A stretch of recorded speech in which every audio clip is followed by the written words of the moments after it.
赖清德舔日简直匪夷所思到了极点，洗地日志，完全去殖民化的论述，从头到尾在胡说八道。我真的没有想到说，作为一个中华民国总统，讲出东亚共荣圈这种话。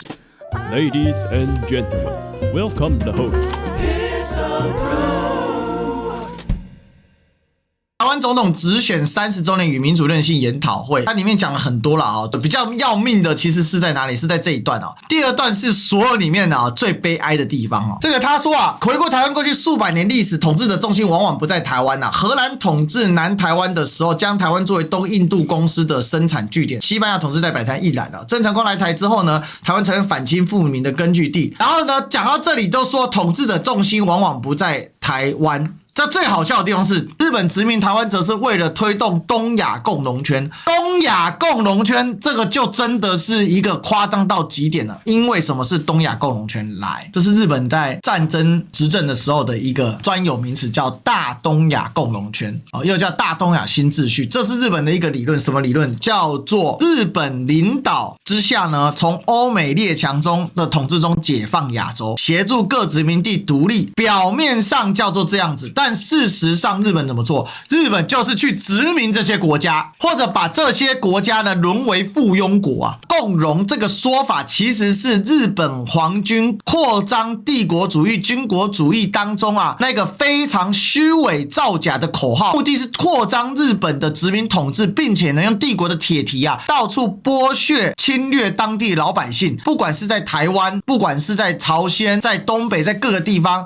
慰安妇所谓的契约工，也就是讲白了就军夫，强征民力，强挖矿产，就连南京的牛首就连那里都难逃一劫，大家知道吗？所以怎么会有一个总统在那边讲说为了推动东亚共荣啊？你怎么可以这样去淡化这种事情呢？东亚共荣圈这个说法，只要但凡用了这种说法，而不是谴责，就是在替日本的殖民帝国来洗地啊，可悲到了极点啊！在国民政府来台湾之后，台湾也被视为反攻大陆的跳板。然后呢，他自己多嘴，你看他原本说没有那句话，可是你看他在中华民国已经是一个具备新生命的国家，国民政府来到台湾也一样，只不过是反攻大陆的跳板。尤其是国民党政府来到台湾之后，对待台湾人民比殖民统治的台湾，比殖民统治的日本对台湾还要差，还要更差。自己脱稿演出他自己脱稿演出的跟这个总统府所发布的新闻稿是不一样的内容，有没有看出来？就代表说这是赖清德的心里话，这是赖清德真正的行为。大东亚共荣圈之下，到底残害了多少百姓？原住民很多是灭到差点灭亡最有名的就赛德克巴莱啊，莫纳鲁道几乎全族将近灭亡全社上千口人，最后只剩80几个人活下来。他还是因为有个女儿外嫁到其他部落去，所以今天莫纳鲁道的后代才在啊，不然莫纳鲁道后代差点就灭了然后你再看下去，这是为什么李登辉前总统跟日本东京都知事司马辽太郎，日本东京都知事司马辽太郎，但日本大家都知道司马辽太郎是日本知名的作家，怎么会变成日本东京都知事呢？你作为一个总统，不要动不动开口就讲错嘛。司马辽太郎是什么？本名福田定一啊，日本大众文学巨匠啊，取这个笔名叫什么？叫做远不及司马迁。司马辽太郎对于中华文化、对历史学研究很深，可是他对于这些东西，他对日本的历史，对日本的未来，他是有期许的。他希望日本能够保持着传统，同时对崭新的未来保持光明，试图把新旧融合这件事情给他坚持下去。所以司马辽太郎对于这个历史啊，对于中华文化，他是有敬意的。结果你竟然说司马辽太郎是日本东京都知事，司马辽太郎是作家，他他妈历史是谁教的？我都晕倒了，他妈叫体育老师教体育老师都吐血，从头到尾在胡说八道。我真的没有想到说，作为一个中华民国总统会去讲出东亚共荣圈这种话。大家知道黄国兴被在此一役，他的最关键就是要并吞中国，而对抗东亚共荣圈背后这个殖民帝国主义，这个军国主义，这个731部队拿人体做实验，南京大屠杀杀了30万人，拿人头做游戏的这样的一个最大的主力是谁？就是中华民国政府啊，中华民国国军啊。1940年的时候，所有的整个中国部队，其实在西安事变后就陆陆续续整编为中华民国国军，不管是共军或者是地方军阀，例如说川军、所有的部位，在当时中国所有的部队都带青天白日满地灰，叫做中华民国国军，大家都在抢这个。中国军民付出了千万人的死伤啊，数千万啊！整个2次世界大战死伤最惨烈就是中国啊，比苏联还惨烈。为什么？因为中国人口比苏联多去了，死了这么多的人，牺牲这么巨大。为什么中国后来打内战的时候，这么多人对老蒋不能谅解？原因很简单嘛，中国已经付出如此巨大的代价了，不要再打了，这是可恶到了极点。你什么不说？你说中华民国不如日本殖民。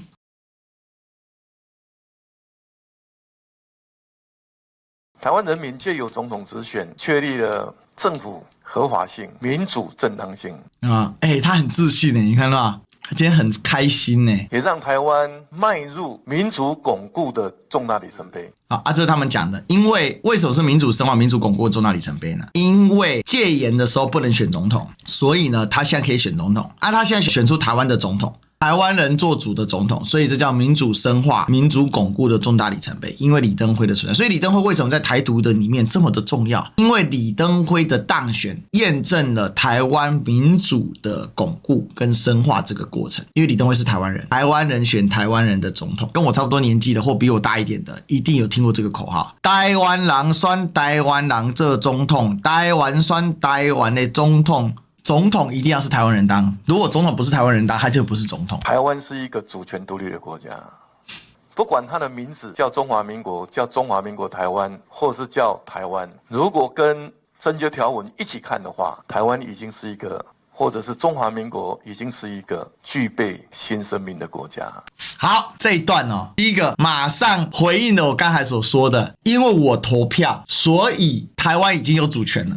他把民主的授权过程自动提升到民主的主权过程，完全跳过去。这个赖场上台很好啊，赖场上台就是在给你制造混乱。作为一个按照中华民国宪法宣誓就职，于仅以赐成二遵宪法，他可以选上之后，他完全堂而皇之的乱讲一通。但是我跟你说，这个用法是现在的一个主流，尤其蔡英文把它改造过后，中华民国、中华民国台湾或台湾，以前叫中华民国或者叫台湾，然后蔡英文把它连起来就是中华民国台湾。那这是100%的借壳上市，这很可笑。一个国家连它的正式名字都没办法确立，这叫做哪门子的国家？这代表这国家本身有巨大问题。所以他们的理解逻辑里面，因为我选故我在，因为我在，所以我有主权，因为我有主权，所以我独立。那至于要叫什么名字呢？不重要，因为他们投票的过程当中，明明是台湾人投的是中华民国总统，明明是想要做台湾国总统，却做的是中华民国总统，明明想用台湾国宪法，却依照中华民国宪法宣誓，所以这里面就产生了一些很奇怪的分裂的一种想法跟一种鬼扯淡的一个内涵。这就是赖清德他在讲的具备新生命的国家。为什么具备新生命？因为投票了。这也是为什么民进党在讲到的所谓总统直选的时候，他们会把总统直选视为一个新的，他们把中华民国的共和在1996年总统就李登辉那一届总统直选之前，他们叫第一共和；1996之后叫第二共和。为什么？因为总统直选了，所以叫第二共和。你说这个不很奇怪吗？一般第一共和、第二共和要换宪法吧，增修条文一般不能算是共和吧？他们不是这样认为的，因为全民授权的概念来，那逻辑是什么呢？1895年一位割台，台湾就怎样沦为日本殖民。你说1916年 ROC 正式成立对他们来讲这个不重要。到什么时候？一直到二战结束，但二战结束要叫什么？二战结束要叫中战，他们不承认光复所以从这里。对他们来讲从一位割台到中战，我讲的都是他们的说法了，叫日治。当然我们的说法会叫什么？叫日治。其实一位割台他们会说那叫什么呢？叫做日清战争，也不是跟中国有关系。然后从1945到1949，这个其实叫中战，然后到政府来之前这段时间其实也不重要。但是1949是什么？叫做中华民国体系录，其实他们更喜欢用的东西叫做中国殖民的开始，叫中殖。中国殖民解除中殖要怎么办呢？要在1996叫直选总统，然后直选总统开始之后，这段1945到1996这叫做台湾的第一共和，1996之后叫台湾第二共和，1945到1996这叫中国殖民台湾。就是他们整个的一个历史观是这样来的，这个是很恐怖。我跟大家讲，这里面历史观要画个大叉叉。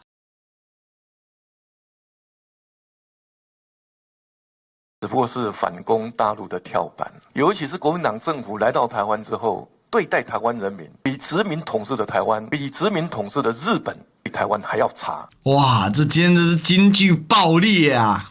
是为什么李登辉前总统跟日本东京都知事司马辽太郎特别提到台湾人的悲哀？台湾人最大的悲哀啊，就是选出赖清德啦。为什么？中华民国总统否认中华民国，那你选什么中华民国总统啊？但是我跟大家讲，刚才那个就是逻辑，因为对他们来讲，透过这个选举，他可以改换门庭，他可以最轻松的获得。讲白了，从古至今要篡夺人家政权啊，不牺牲点生命啊，不上点强度啊，是做不到的。但是民进党呢，就是一群鸡鸣狗盗之徒啊，难怪被人家骂鸡鸣狗盗。为什么？因为他们的做法就是他觉得他选举我赢啊，然后讲这个东西，我就问一个问题：日本人在台殖民50年，有多少台湾人可以吃得起台湾种出来的米？有多少台湾人可以吃得起台湾种出来的白糖？日本人怎么压榨台湾蔗农的？为什么彰化20的蔗农请愿运动？日本人怎么压制台湾人的？日本人在台湾杀多少人啊？日本殖民时代，台湾200多万人口啊，到了日本殖民末期是600万，但这期间总共杀了60万台湾人啊。国民党来到台湾杀了多少人？主要就是228那些被判枪决的，再怎么估计也没有日本人多啦。讲白就是这样啦。台湾的神木为什么叫神木？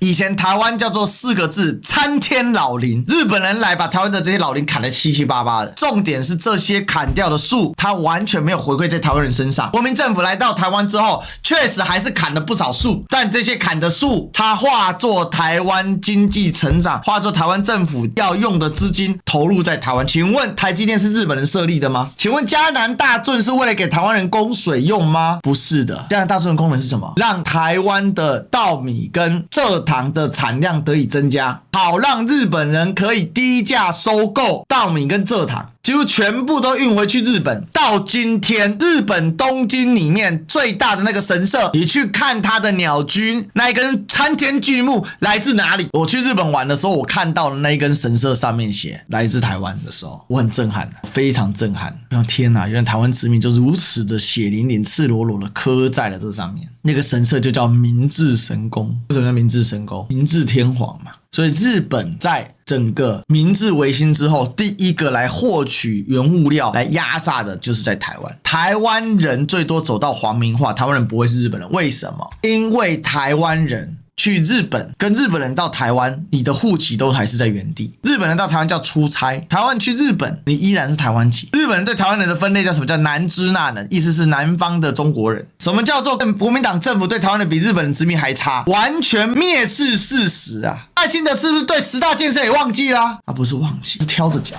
当年民进党啊，面对高速公路啊，他说那是有钱人在开的。今天高速公路是有钱人在开的吗？科学园区是你民进党弄的吗？是日本人弄的吗？今天的护国神山是怎么来的？蒋经国、孙运璇、李国鼎去聘请张忠谋这些技术人才到台湾来做的。请问张忠谋他是台湾人吗？他拿的是中华民国国籍没有错，他也在台湾生活了很长时间没有错，你也可以说他是台湾人，但他的祖籍在哪里？没有当时的国民党政府去延请他回来，请问他认同他是在美国工作还是在台湾工作？我告诉大家啦，日本人在台湾啊，土地跟生产要素都控制在日本人手上。我跟大家讲了，我讲的每一个都是历史事实，赖清德回嘴不了一句啦。他们赖家啊，就是过得最惨的那一批啊，在日本殖民时代啊，矿工遇到矿难，叫天天不灵，叫地地不应啊。他们赖家那边挖矿，生活非常的惨啊。你觉得你家赖家的祖先有享受到吗？为什么苏贞昌家以前吃猪头皮长大？因为苏贞昌家有钱啊。苏贞昌的祖父、叔祖父，他们家的银行现在叫做第一银行，你可以去查第一银行的前身谁开的。为什么他们家可以开银行？为什么他可以开银行？他们拿到特许，他们的银行总部在台北啊。他祖父卖猫嘛，卖哪只猫？林少猫抗日志士啊，当然能拿到特许啊。这些人，如果你说苏贞昌捧日本人，我还可以理解，因为他们家为了日本人而获利嘛。赖清德家在日本是没有获利的，他们家在日本的处境是很不好的，就是一群矿工啊，最底层的那一种啊，生活待遇没有比农民好太多啊，怎么会去讲出这种话呢？你知道为什么他叔叔会回去大陆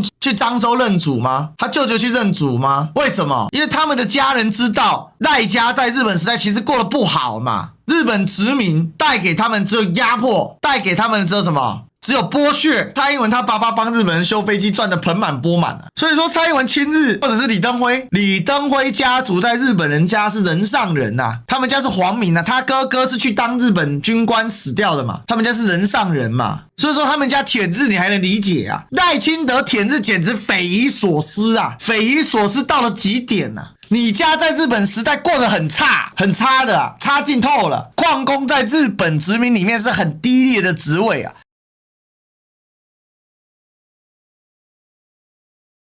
所以我跟大家说哦，精神日本人才是真正的恐怖。他讲出这种话，这才是台湾人的悲哀呀！最大的悲哀就是赖清德啊，错误的历史认知。我告诉大家，原住民在日本时代被杀了多少人？讲白的，我们就最简单的方法怎么样？把 Gemini 叫出来，不含平民的隐性屠杀，至少就32000人。那些清乡的呢？所以为什么有人说40到60万是这样来的？我跟大家讲，其实就是一种还原历史事实的过程。你总统不能带头扭曲历史，对吗？很好笑，受审人数、死刑人数、遭监禁人数、被牵连骚扰人数，最广义的14万人，就是什么牵连骚扰、被监禁人数1万到14000，被处死人数1200人到4000人，而日本殖民最低底线32000人，差那么多，讲清楚一点嘛。然后228纪念基金会所截止到的目前是2300人，然后陈医生跟李晓峰这些学者妈的绿到爆炸，极限统计32000，日本是底线统计32000，广义估计至少2-3倍，这个叫做什么？叫做控制啊、人身啊、就业权益受损啊，真是非常的可笑。感谢指正，我明白日本殖民时期与日本殖民时代的利害不同。日本殖民可以清楚透视卸下以下无法被淡化的事实：结构性的经济剥削，例如台湾糖业日本受惠。透过垄断贸易与土地制度，将台湾的农业转为日本的工业养分，差别待遇与法治系统，当时实施的附属法律，台湾与日本的法律地位、教育机会、公路竞争上存在巨大的天花板。警察制度与保甲制度，透过严密的基层监控，保甲与警察达成对思想与人生的绝对控制。文化消灭与皇民化，试图透过教育与社会压力剥夺台湾人的族群与认同与语言，这就是文化殖民最激烈的手段。名词是历史的演进，选用日值能让我们在阅读数据，尤其先前听到酸人数时，不仅在看到冰冷冷的数字，而是看到帝国主义铁蹄下被牺牲的具体生命。没有要仇视日本人，我们只是要匡正历史事实这件事。日值就是日值，没有日志这个名词。历史叙事中的语言陷阱，国际后殖民就叫 Post-Colonial Studies 的视野下，殖民时期仅称为统治时期，确实是一种对殖民地本质掠夺系统性淡化。但是台湾社会对日治一片普遍使用，与全球正视殖民暴力要求赔偿与转型正义的趋势。例如非洲对欧洲殖民的所长，韩国对日帝强占时期的定性对比存在显著的差异。数语对比，为何日治的世界观象显得如此突兀？全球史的脉络当中，称呼一段被殖民历史通常更具有主体性与批判性的词汇，语词选用。日治是 rule， 日据是 occupation， 日殖是 colonialism， 最准确的定性。学术界公认的是 Japanese colonialism， 正是掠夺本质，这是全球学界。而台湾学界已经退化到要 Japanese rule， 就要一直用日治。殖民跟治理是不一样的东西啊，治理是基于要把本地的整个行政给提升，所以这叫什么？这叫就是本地的一个状态 situation， 它是要优化本地的状态。殖民的本质是剥削，差距如此之大。漫画跟怀旧画，许多公共论述、观光文创强调咖啡、铁路、西化服饰，却忽略这些基础建设的背后，将台湾快木、砂糖、稻米运往日本，而且能享受咖啡、铁路、西化服饰的人少之又少啊！台湾人并非日本国民，而是二等臣民啊！你看啊，日治就是帝国主义扩张和修饰，削弱殖民统治中必然的压迫。殖民地母国利益至上，任何的基础建设都是在提高榨取属地资源的效益。国际学界与曾经受殖民国家韩国与东亚诸国以采取更具批判性的定性。台湾若停留在温和的日治表示，容易在国际转型论述中显得消极。所以今天赖清德讲这个，光 AI 都能打脸他。这就是赖清德今天这件事里面最邪恶的地方，可悲到了极点。这全世界上最荒谬的就是目前这个民进党，他们完全使用日治，已经完全放弃日本殖民叙事。今天赖清德带头洗地日治，完全去殖民化的论述，我真的是没有想到这种劣质到这种程度啊！简直是丢死人，完全忽略历史事实。这就代表一个什么意思？代表说他的这个脑子啊，所想的就是日本真的好帮忙，所以他才会一直对日本倾斜嘛。他这种对日本倾斜的状态是不可饶恕的，他们会继续的把这样的一个洗地的过程。但是你必须讲一个问题，就是以总统之尊啊，去坐在日本殖民总督府里面做这种事情，这种行为会让人觉得非常的愤怒。竟然还敢提出这种话，你自己叫中华民国总统。